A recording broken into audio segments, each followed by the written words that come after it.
See, I think the UN is better than my family. Equally as dysfunctional, but better. No. How many of you have applied for a job on the careers website? Was it a fun experience? Okay. It takes time to prepare your application. But once you have your application, you saved it, yes? And you can modify it, and then it becomes easier, correct? How many of you think we have secret jobs at the UN that we don't advertise? Be honest. Actually, the 193 member states are really very interested in human resources. So they monitor us in every single job of a year or more, a year contract or longer, is not only advertised on the website, but it's advertised for 2 months, 60 days.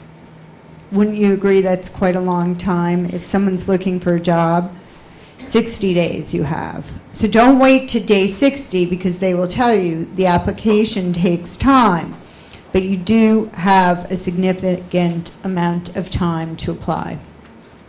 Similarly, at the agencies, funds, and programs, because they are not under the same constraints and General Assembly rules as they advertise their jobs every 2 weeks in some cases. So UNDP will have 500 new jobs a month. UNICEF also. So there are a lot of jobs, a lot of consultancies, particularly in the agencies, funds, and programs. So I just want to highlight that there are jobs out there and they're accessible to you. But they're also accessible to everybody else in the world. So there is a lot of competition for every job. And you really, really, really, really need to do a good application. And what I'm telling you about doing a good application for the UN is no different than doing a good application if you were applying to a company or Coca-Cola. There are pretty much universal truths about what recruiters or hiring managers look for in an application. How much time does a recruiter spend on your application? 3 seconds? No, about 12 seconds, to be fair. And is it because they're lazy? No. It's because they know what they're looking for.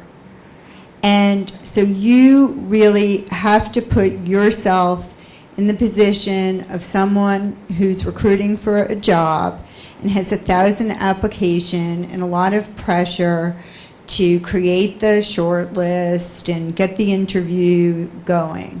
So they're looking for people who speak to them.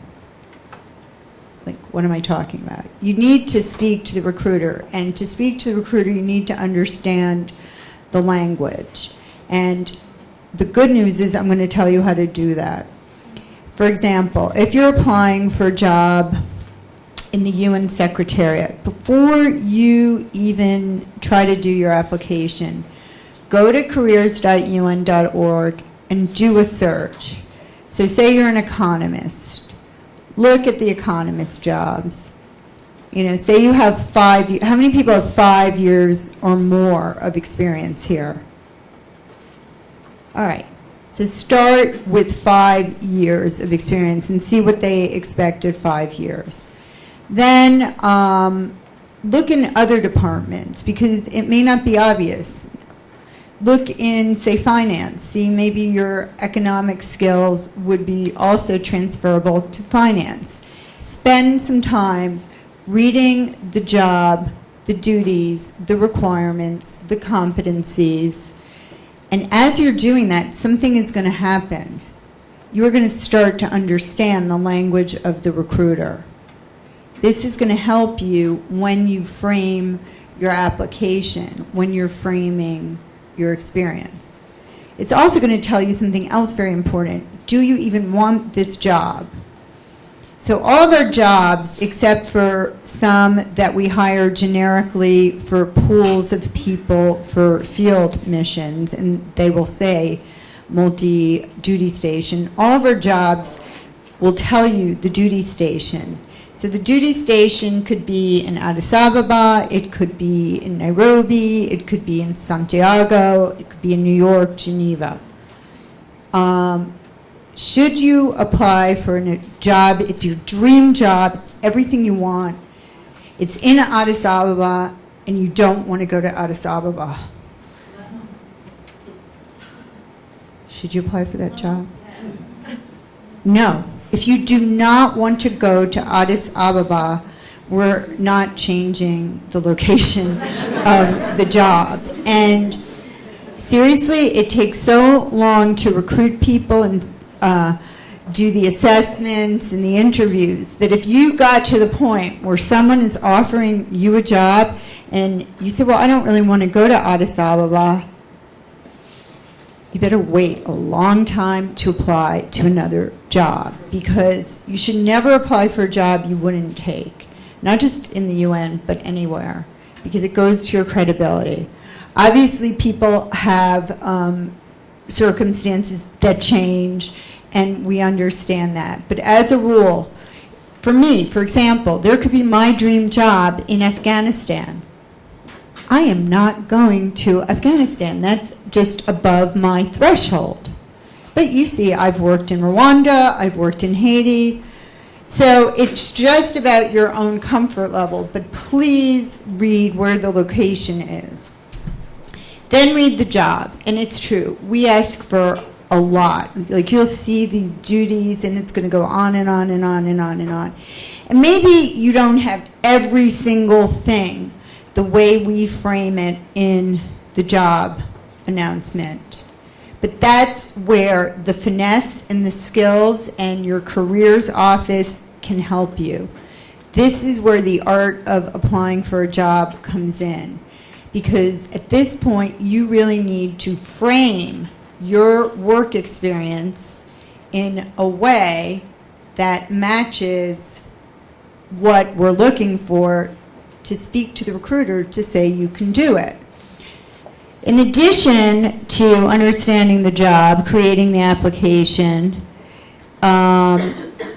we will, once we get the application, look at it. And assuming you did a really good job in matching your experience to what we're looking for, we will shortlist you. Now, we might end up, so if we get 1,000 applications and say 500 don't have the education, the other 200 don't have the years of experience. So now we're down, and it's math in public, 300. And maybe then we're really matching. So maybe we end up with a short list of 60 people, the best of the best, the closest fit. What we might do for this economist job is narrow it down a little bit more in an objective way. So we would invite all those people to take a written assessment. And it's basically like writing an essay. You would be given a fact pattern or a scenario or a case, and it's a way for us to test or assess your professional knowledge, your writing skills, your analytic capacity. It's much less about a right or a wrong answer. So don't be scared like, I don't work at the UN, I don't know all this stuff. Take the test, because a lot of people open up, they freak out, they don't take it. You have nothing to lose. If you don't make it to the next level, you don't make it. So take the test. Then after that technical assessment, which is graded blindly, by the way, we will, oh my God, the guest of honor, we will call you for an interview. So that's basically the assessment process. We will do background checks, but not like FBI background checks, no fingerprinting. It's basically references. So we ask you to put 3 people who know you. Should you put the president of your country as a reference, if you know him or her? No. Because chances are, by the time we're checking your references, we're really ready to bring you on board, and we need to be able to talk to these people to verify. So the longer it takes to reach them, and probably the president doesn't know you that well. So we want people that know you, that can attest to your integrity, your honesty, etc. What's the next? Okay. We're so proud of this, and this is our website, and seriously, everything we're talking about today, all the jobs, all the information about the exams is on this website. And additionally, there's a feature where you can click on the pictures of the people and see how they joined the UN, because we all joined in very different ways. And you hear their stories, and it can be motivating. This is just an example of the website of UN volunteers. One thing I want to stress is, remember in the beginning I told you to apply to like all the organizations and all the jobs at all the organizations that you are qualified for?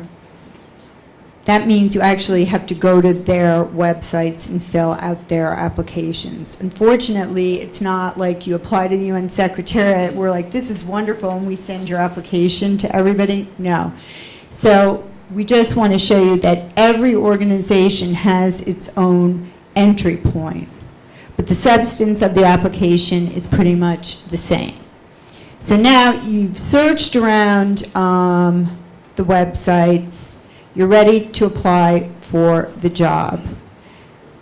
First thing, since you're going to all these organizations, understand which organization you're applying to. You know, and that could be hard. I'm not saying that as a joke. If you're on the outside, it's not always obvious what's the difference between UNHCR or WFP or the Secretariat.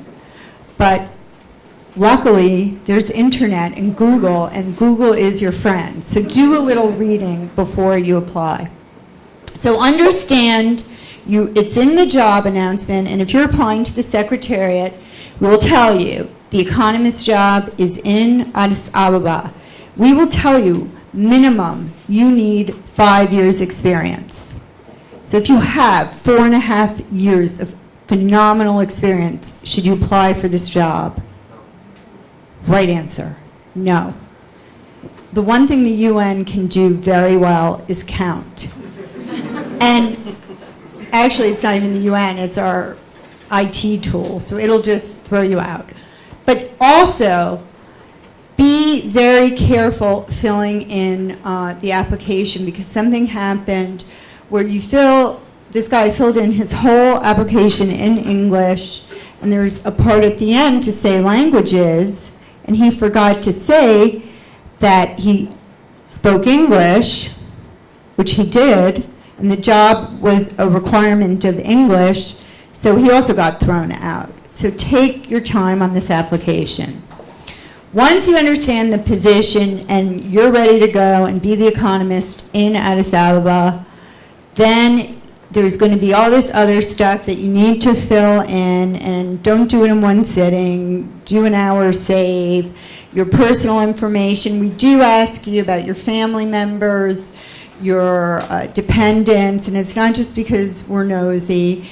Your nationalities, because it could impact on your benefit package, the location where we would send you, things of that nature. And so we just pretty much decide to ask for all of it up front. Now, you are ready to apply and do the employment history part. How many people have been working for 7 to 10 years? How many jobs do you have about in that period of time? 3? 1? Okay, so this isn't going to be that bad. For me, this was kind of a nightmare because I like to switch jobs every 2 years. So I have 17. And I have to do this too. So my advice is to do this in a Word document. You're going to be asked your duties and a summary of your achievements. Now, the duties of a job are your tasks, your responsibilities, you research, and give as much detail as possible. What do you research? You go to meetings on environmental sustainability. All right, those are your duties. But we want your results. We're a result-oriented organization, so we need your achievements. That doesn't mean you have to save the world. You know, I saved the world. It doesn't mean you have to, actually, I know this is the U of Peace, actually created peace. But we need to know that whatever you're doing, you got results. So it's with such and such budget, managed to do A, B, and C. Within 2 months, managed to review and recruit, review 1,000 applicants and recruit 20 people. Or attend this one, because we go to a lot of meetings at the UN, attended 1,000 meetings and was able to synthesize them into a 2-page document for my boss for appropriate action.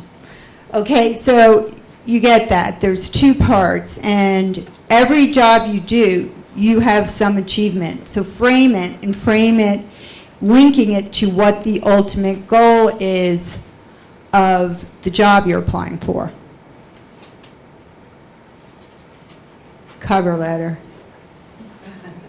Now this is really the heart of the matter, because say you have the education, the work experience, most people are curious, so they're going to spend part of those, I knew it, 12 seconds looking at your cover letter. It may only be 4 or 5 seconds, but if you have and I don't mean buzzwords like cut and paste the job description into your cover letter, I mean, if you have done your research and understood the position, your cover letter is really where you tell me why I should take you. It's like the 30-second car commercial. Why should we pick the Volkswagen over the Toyota? So you have about 3 or 4 paragraphs to do that. So are you going to repeat everything in your application? No. You're really going to highlight 1 or 2 specific things that you have done and convey them into what the job is. And show your passion. But by showing your passion, remember, not about you, about what you can do for us. So some people write cover letters, it's been my dream to work for the UN for, my whole life, and I really want to travel and see the world, and I want to work in human rights, and very nice for you. You still have not told us what we need to know. It's really when you're looking for a job, this sounds bad, but it's a reality. It's not about you. It's about what you can do for us. And you need to convey that. So for those of you who are still students at UPeace or any other, even alumni can go back, work with your career counselors, because at the end of the day, nobody except the World Bank is ever going to ask you your grade. But if you can't convey in an interview certain things or on an application why we should hire you, it doesn't matter if you wrote the best thesis. Yes? I know, it's really hard to accept, especially when you're close to graduating. Gracias.